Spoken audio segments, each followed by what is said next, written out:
Hello students, SV academy Rawla के online platform पर आपका बहुत बहुत स्वागत है। आज हम पढ़ेंगे कक्षा 12 के इतिहास विषय का लेसन नंबर 2, भारतीय इतिहास के स्वर्णिम पृष्ठ। और उसमें हमने पूर्व में पढ़ा था चोल प्रशासन, उसकी कला और साहित्य के बारे में। तो उसमें हमने पढ़ा था उसके प्रमुख शासक कि किस प्रकार चोल राजवंश की स्थापना हुई, चोल शासक स्थापित हुआ, चोल वंश, और उसका प्रमुख शासक था उर्वफार्रे इलनजैत चैनी। उसके पश्चात करिकाल को पढ़ा था। करिकाल के बाद विजयालय, आदित्य प्रथम, फिर राजराज प्रथम और राजेंद्र प्रथम को पढ़ा था। और अंत में हमने इसी को पढ़ा था, राजेंद्र प्रथम को 1014 ईस्वी से 1044 ईस्वी तक, कि इन्होंने कैसे अपना शासन किया और किस प्रकार से वो राजेंद्र प्रथम जो कला, साहित्य और शिक्षा का बहुत बड़ा संरक्षक था, उनकी रक्षा करने वाला था। और उसने एक वैदिक महाविद्यालय भी, और उसने किस प्रकार एक वैदिक महाविद्यालय स्थापित किया, और उसने किस प्रकार विदेशों के साथ अपने राजनीतिक, सांस्कृतिक व व्यापारिक संबंध क्या किए, स्थापित किए। तो इस प्रकार का वर्णन किया गया था। तो इसके पश्चात आज हम पढ़ेंगे राजाधिराज प्रथम। आज हम पढ़ेंगे राजाधिराज प्रथम को।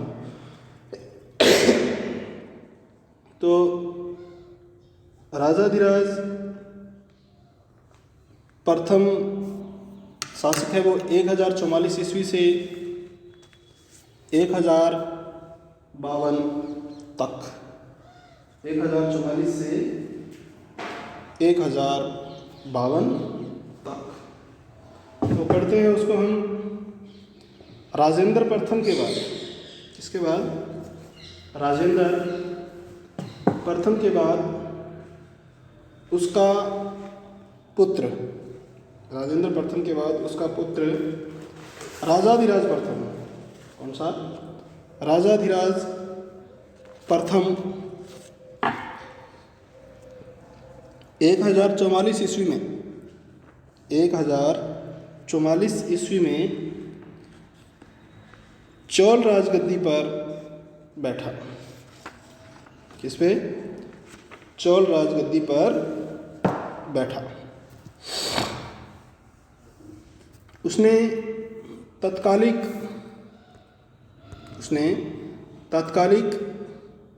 चालुक्य नरेश सोमेश्वर, उसने तत्कालिक शासक चालुक्य नरेश सोमेश्वर को पराजित कर चालुक्य राजधानी कल्याणी पर अधिकार कर लिया। चालुक्य राजधानी कल्याणी पर अधिकार कर लिया। और इस विजय के उपलक्ष्य में,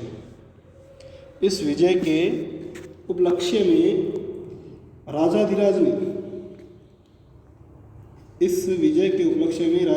ने विजय राजेंद्र की उपाधि धारण की। और इसी विजय के उपलक्ष्य में उन्होंने, राजाधिराज ने विजय राजेंद्र की उपाधि धारण की, यानी कि अपने आप को इस नाम से, विजय राजेंद्र की उपाधि से अलंकृत किया। आगे है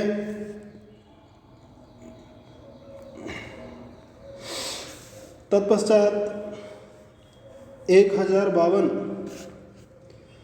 ईस्वी में कोप्पम के युद्ध में लड़ते हुए राजाधिराज की मृत्यु युद्ध क्षेत्र में ही हो गई। तत्पश्चात 1052 ईस्वी में कोपम के युद्ध में लड़ते हुए राजाधिराज की मृत्यु युद्ध क्षेत्र में ही हो गई। इसके छोटे भाई राजेंद्र द्वितीय 1052 ईस्वी से 1064 ने युद्ध क्षेत्र में ही राज्याभिषेक संपन्न करवाया। उसने युद्ध क्षेत्र में ही अपने आप को राज्याभिषेक का जो काम था उसको संपन्न करवाया। इसके पश्चात वीर राजेंद्र 1064 ईस्वी से 1070 तक शासक बना, जिसने पश्चिम के चालुक्यों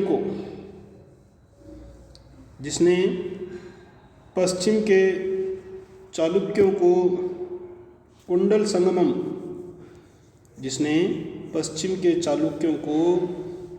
संगमम के मैदान में पराजित कर तुंगभद्रा नदी के किनारे विजय स्तंभ की स्थापना की। 1070 ईस्वी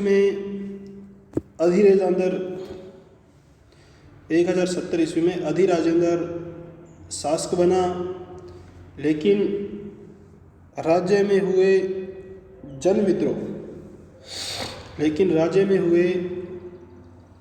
विद्रोह में उसकी हत्या कर दी गई या हो गई। बाद में राजेंद्र द्वितीय कुलोतुंग प्रथम नाम से शासक बना। बाद में जो राजेंद्र द्वितीय था वो कुलोतुंग प्रथम नाम से शासक बना और चोल लेखों में कुलोतुंग को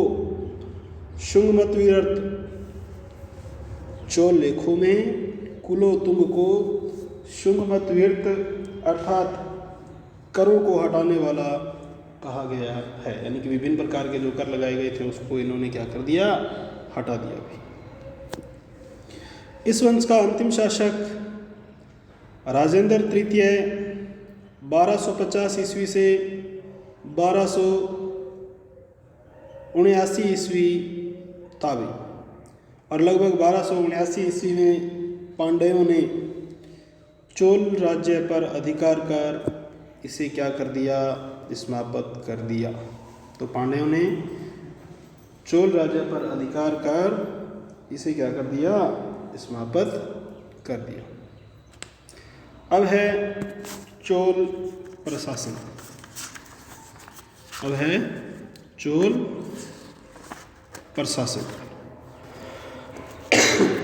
चोल प्रशासन की जानकारी अभिलेखों, तात्कालिक साहित्य एवं विदेशी यात्रियों के विवरण आदि से मिलती है। चोल प्रशासन की जो जानकारी है अभिलेखों, तात्कालीन साहित्य एवं विदेशी यात्रियों के विवरण आदि से मिलती है, जिसकी विशिष्ट राजनीतिक एवं सांस्कृतिक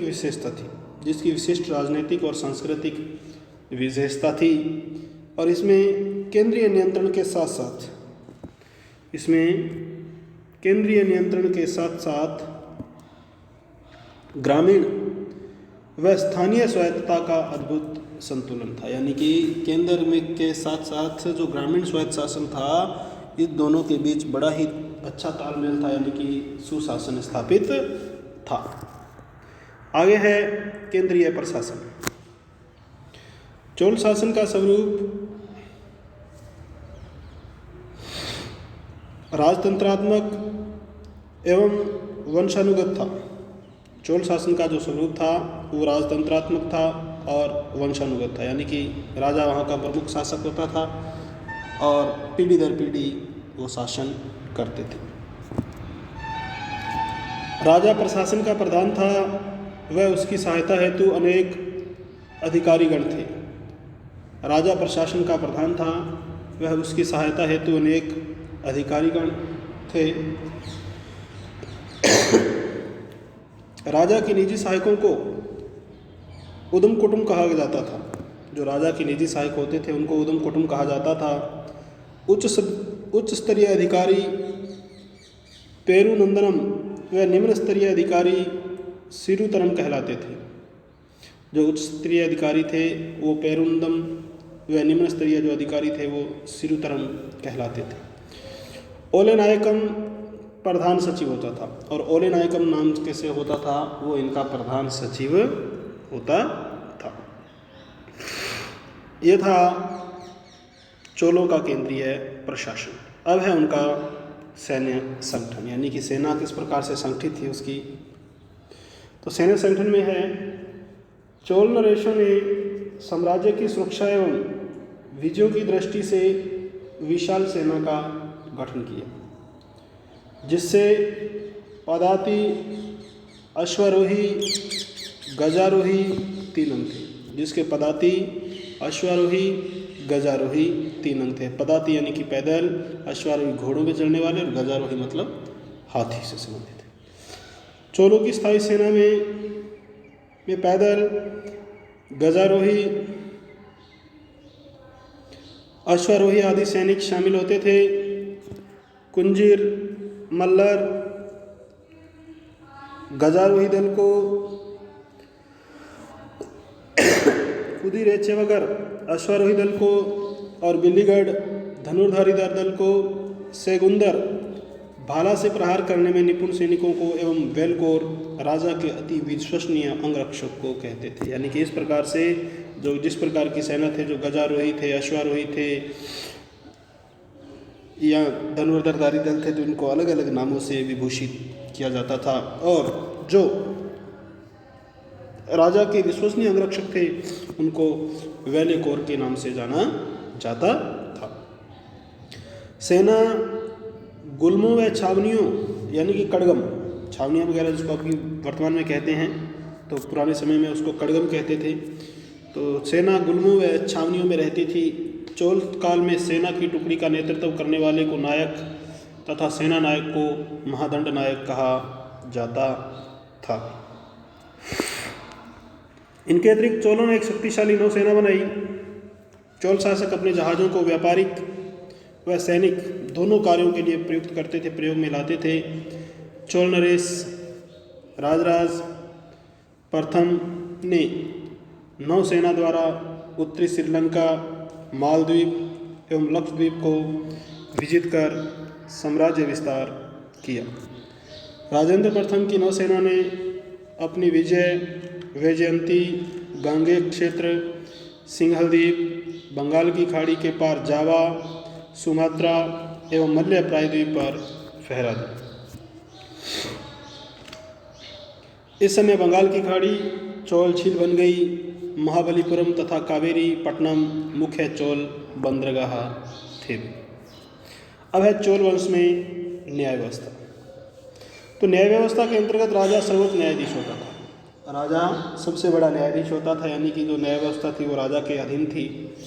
चोल अभिलेखों में राजा के धर्मासन का अंतिम न्याय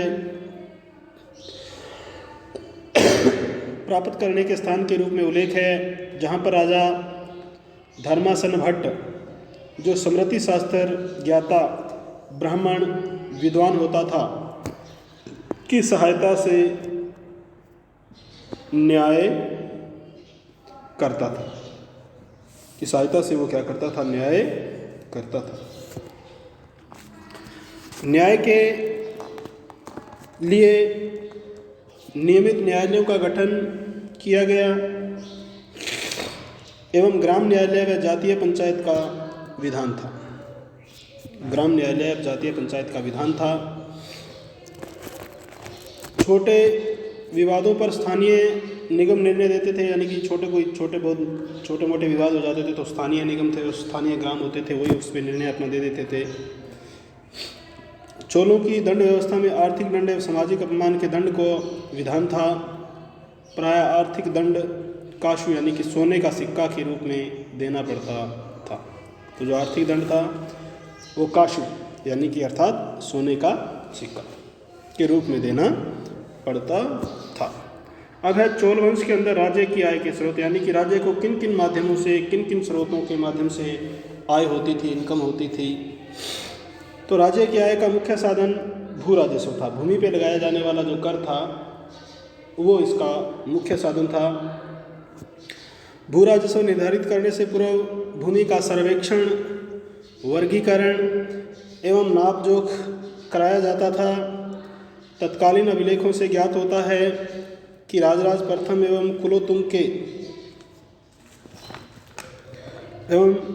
कुलोत्तुंग के पैर की माप ही भूमि की लंबाई मापने की इकाई बनी। भूमि की उर्वरा एवं वार्षिक फसल चक्र देखने के बाद निर्धारित किया जाता था। संभवतः चोल काल में भूमि कर उपज का 1/3 हिस्सा हुआ करता था। चोल अभिलेखों भूमि कर के अतिरिक्त अन्य करों का उल्लेख मिलता है जो इस प्रकार से है। आयम ये राजस्व कर था, मनेइरे ये गृह कर था, कढ़ेरे ये व्यापारिक प्रतिष्ठानों पर लगने वाला कर था, मगन में ये व्यवसाय कर था और आजीविकाशु ये आजीविका पर लगने वाला कर था। यानी कि ये विभिन्न प्रकार के कर थे। आयम जैसे राजस्व कर, मनेइरे गृह कर, कढ़ेरे व्यापारिक प्रतिष्ठानों पर लगने वाला कर, मगन में व्यवसाय कर और आजीविकाशु ये था आजीविका पर लगने वाला कर। आगे है राजस्व विभाग का उच्च अधिकारी। राजस्व विभाग का जो सर्वोच्च अधिकारी होता था, उच्च अधिकारी होता था, वो वरितपोतगक कहा जाता था। व्यापार वाणिज्य, आयात निर्यात, सिंचाई कर आदि आय के अन्य साधन थे। राजस्व प्रशासनिक एवं जनहितोपयोगी कार्यों आदि पर होता था। जो राजस्व था वो प्रशासनिक यानी कि राजकाज से संबंधित कार्यों पे और जनता के हित के लिए जो उपयोगी काम होते थे उन्हीं पे इन्वेस्टमेंट होता था, यानी कि उन्हीं पे व्यय किया जाता था। प्रांतीय प्रशासन, तो चोल वंश के अंदर जो प्रांतीय शासन था वो कैसा था? साम्राज्य विभिन्न प्रांतों में विभाजित थे जिन्हें मंडलम कहा जाता था। इनके प्रशासक को मंडल मुडाली कहते थे। मंडल मुडाली सामान्यतः राज परिवार के सदस्य होते थे। जो मंडल प्रांतीय प्रशासन का जो मुखिया होता था वो मंडल मुडाली होता था और मंडल मुडाली सामान्यतः राज परिवार के सदस्यों के ही होते थे, राज परिवार के ही सदस्य होते थे, जिन्हें राजा नियुक्त करता था। प्रांतों के अपने अधिकारी, सेना एवं न्यायालय होते थे। प्रांतों का विभाजन क्रमशः वालनाडु यानी कि कोट्टम, नाडु यानी कि जिला, कुर्रम यानी कि ग्राम समूह एवं ग्राम में होता था। तो प्रांतों का विभाजन क्रमशः वालनाडु यानी कि कोट्टम, नाडु यानी कि जिला, कुर्रम ग्राम समूह एवं ग्राम में होता था। अब है स्थानीय प्रशासन। ये सीनियर लिखा हुआ है तो स्थानीय है, ध्यान रखना। चोल प्रशासन की सबसे महत्वपूर्ण विशेषता थी ग्रामीण एवं नगरीय स्तर पर स्थानीय स्वायत्तता की व्यवस्था।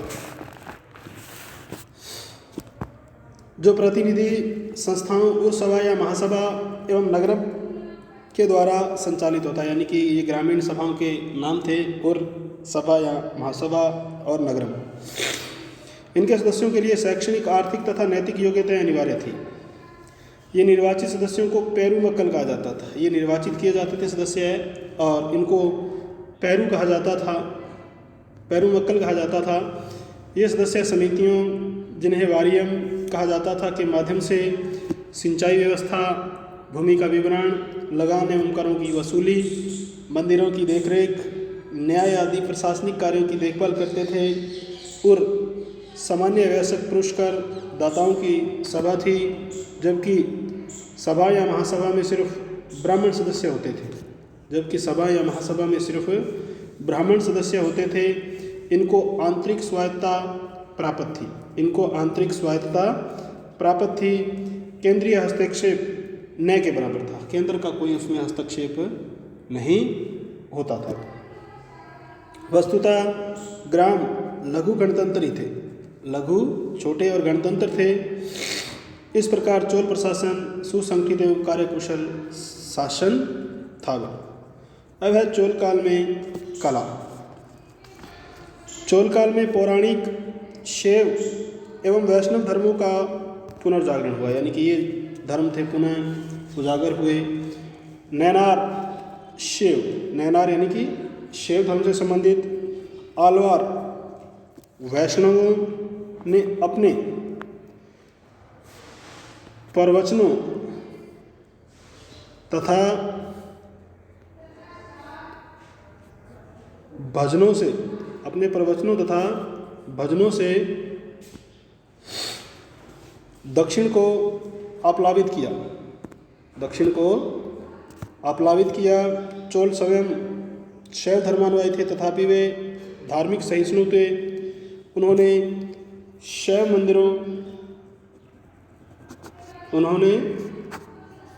मंदिरों का निर्माण तथा जैन बौद्ध विहारों को अनुदान दिया, और मंदिरों ने सांस्कृतिक, धार्मिक व आर्थिक जीवन में महत्वपूर्ण भूमिका निभाई। तो आज के लिए स्टूडेंट्स इतना ही। इसमें से आपको प्रश्न करना है कि चोल शासन में स्थानीय प्रशासन कैसा था। तो आज के लिए स्टूडेंट्स इतना ही। बहुत बहुत धन्यवाद। जय हिंद, जय भारत।